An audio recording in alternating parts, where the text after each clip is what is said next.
Praise the Lord, saints and friends. This is Elder Adrian Heyman. As some of you may know, I've been doing an ongoing series on MAGA, and this is going to be the last one that I do on it. I'll replace it next year with something else, and hopefully you'll enjoy that one. I would say I was able to get some comments, and some comments essentially I didn't quite agree with what I was putting out there, but that's okay. The idea is not to pontificate about any one thing and about essentially thinking that my thing is always right. Even though I try to look at it from the sense of a Christian that wants to serve God in all areas. But the comments were actually quite good, and I'm quite pleased to have been able to get some. And that's for anything that I end up posting, that if you don't agree with it, say so. But just know that I'm going to discuss them with you as well. My responses have sometimes been long and meandering somewhat, but just understand that I do have some feelings about whatever I'm posting here. So it's not like it's right off the top of my head. Anyway, this last session will be just about the term "Make America Great Again." And the idea is to let us think about what it really means. So if those of you in MAGA, if you see this, I invite you to please comment on it. But the idea here is not at this point to torch you or to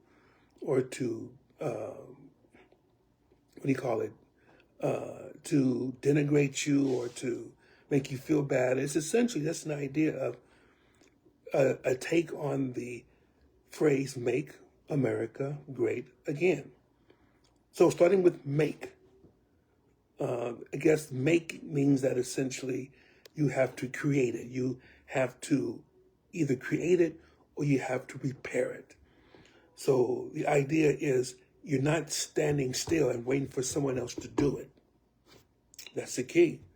And what I mean by not waiting for someone else to do it, not waiting for the president to do it, not waiting for your congressperson to do it, not waiting for a judicial system to do it, but work on it from essentially the grassroots.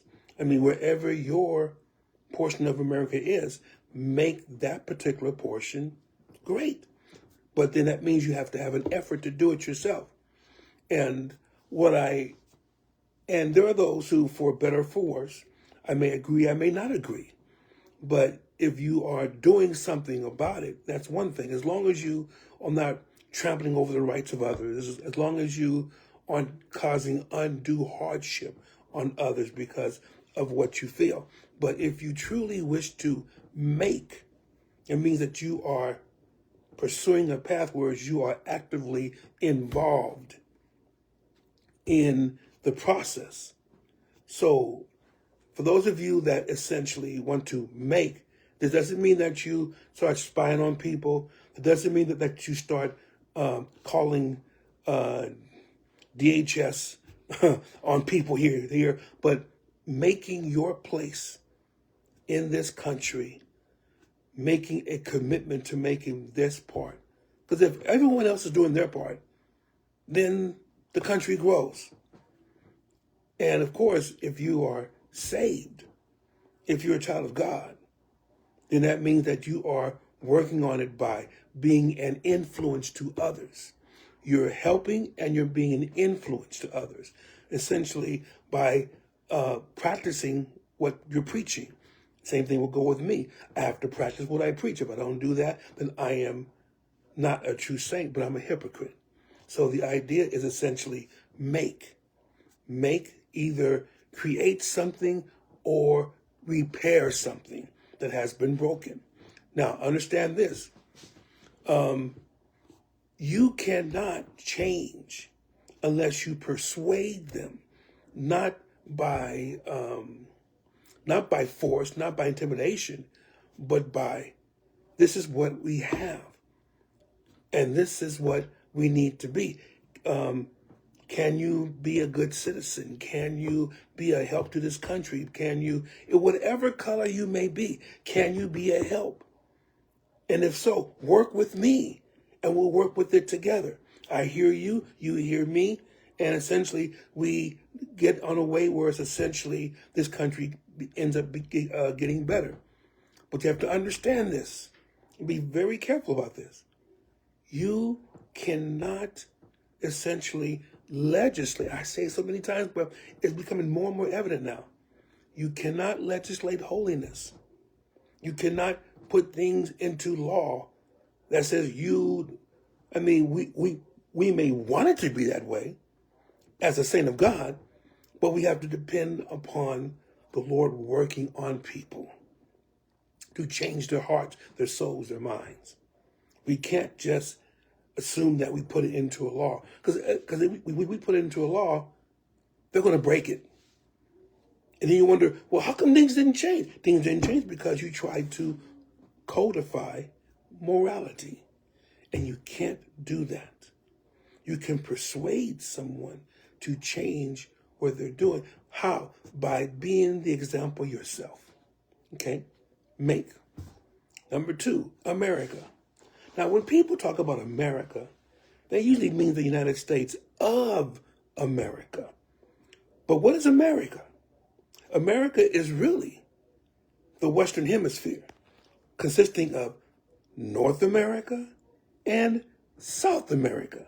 That's why they're called the Americas. So as much as we may say America meaning United States, it really doesn't mean that. So if you're going to name the Gulf of Mexico, Gulf of America, then make it all inclusive. Make it so that it's not just the United States, but it's Mexico along with it. And then the Caribbean Sea or the Caribbean Sea, essentially it's a border between the northern part of America and the southern part of America. Now, if you state that America means United States, then say United States. I understand that maybe saying MAGA is easier than saying MUSGA. But let's be accurate about this. I mean, I know that's like maybe that's pitching pennies, or that's being very but the idea here is that let's be accurate about this. What are we making it great again?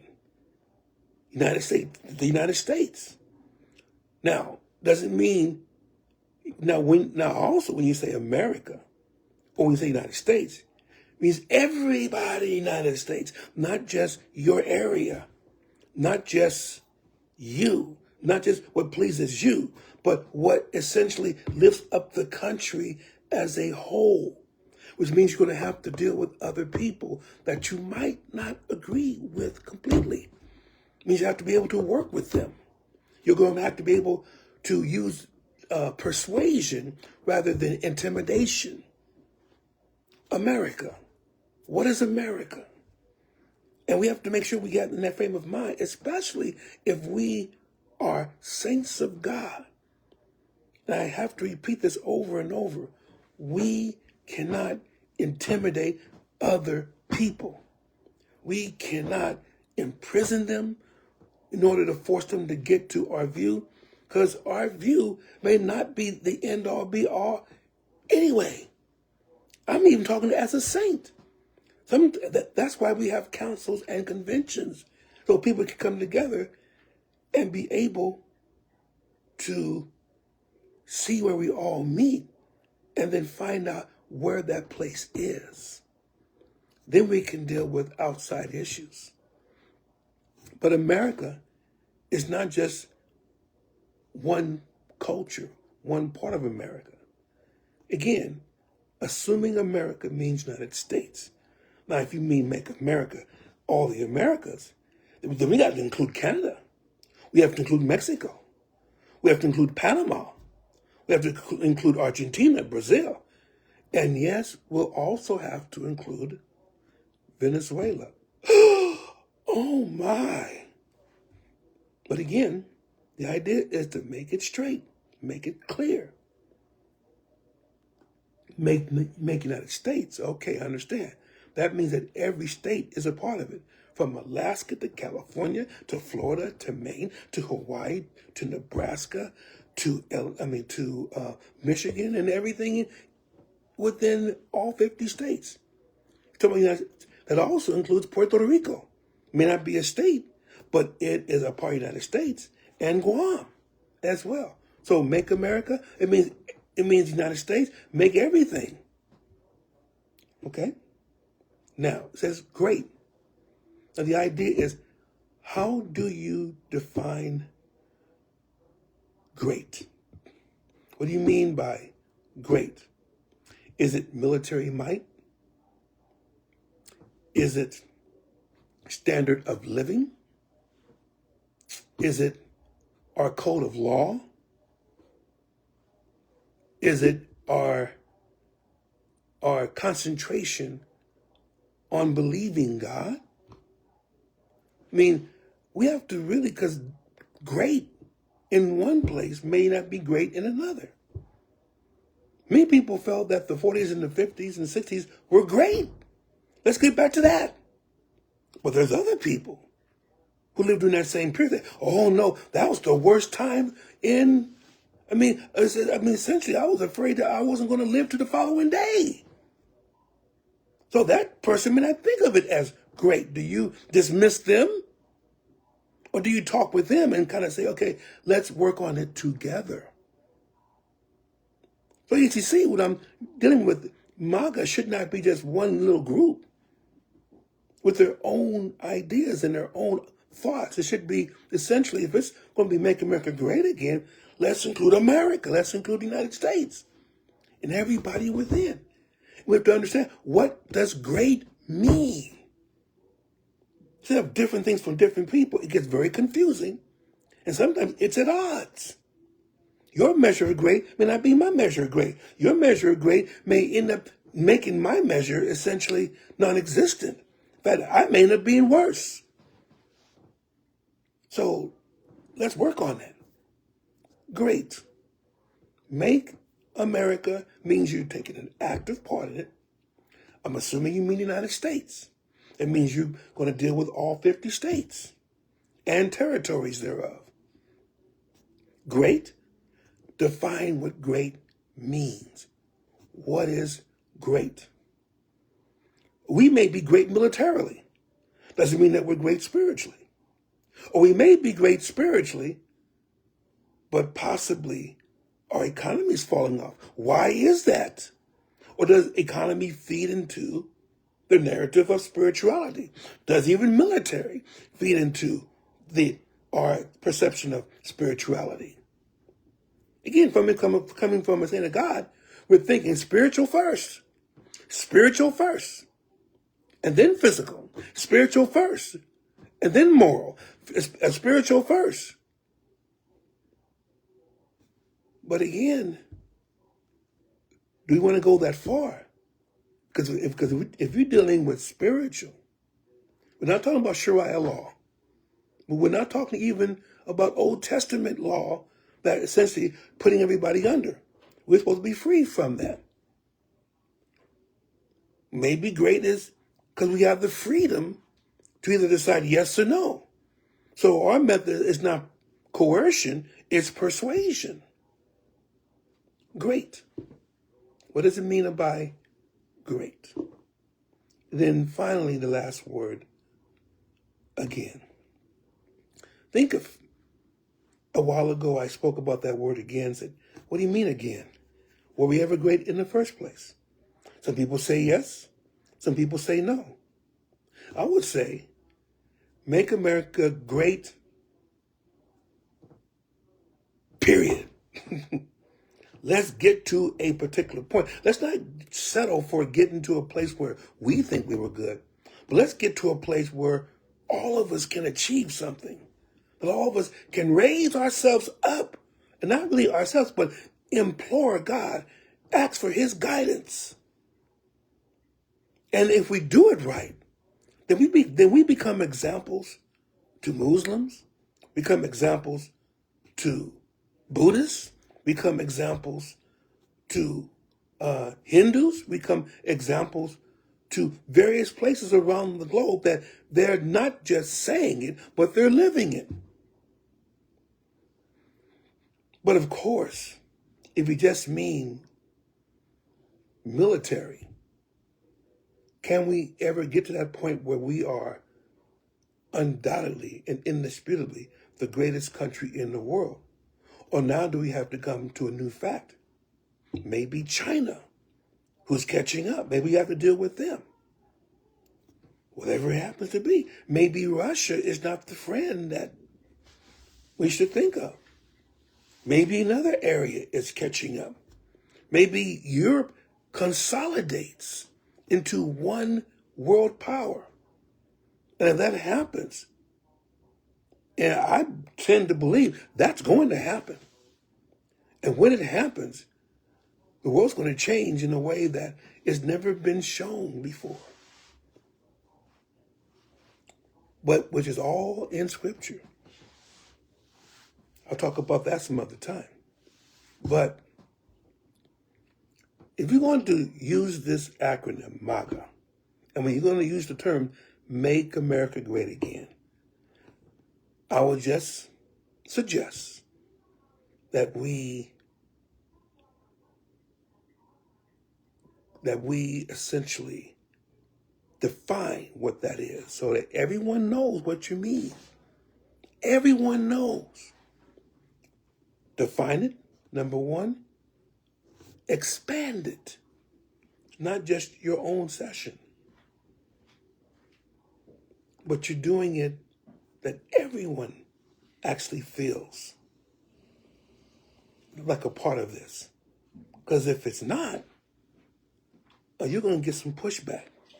And the pushback may be so bad that you'll get no buy-in. And it becomes a fight. And you lose so much energy fighting, even though you win, it may be a Pyrrhic victory, which means that it's a victory that destroys you while you're trying to destroy the others.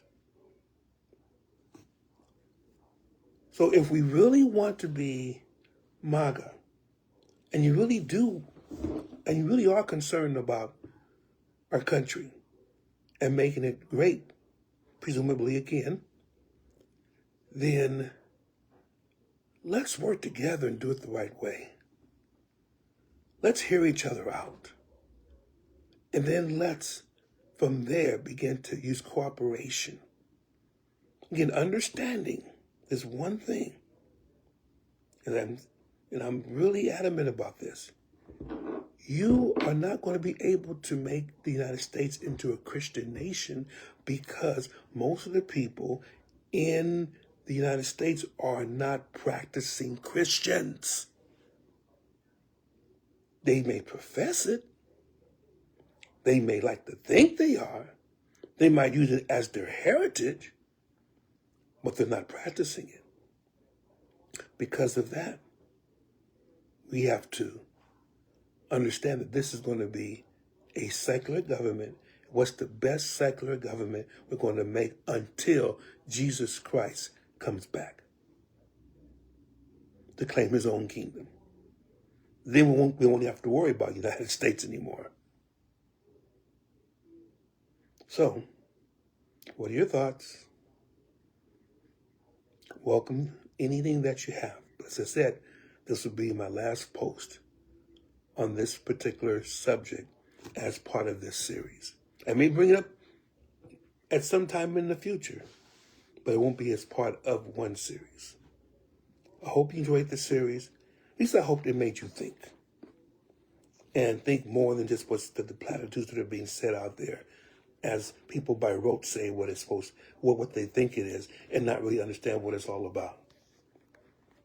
My only thing is saying, if we're going to truly make America great again, let's really work on that and consider what's America. What do you mean by great? And to really understand that making means that you are actively participating in that action. Love you all. May God bless you. And for the rest of 2025, the day that we have left. Rejoice in it. Because if the Lord should tarry, tomorrow begins a brand new year. And the Lord has given us another chance. Love you all. God bless you. Take care in Jesus' name.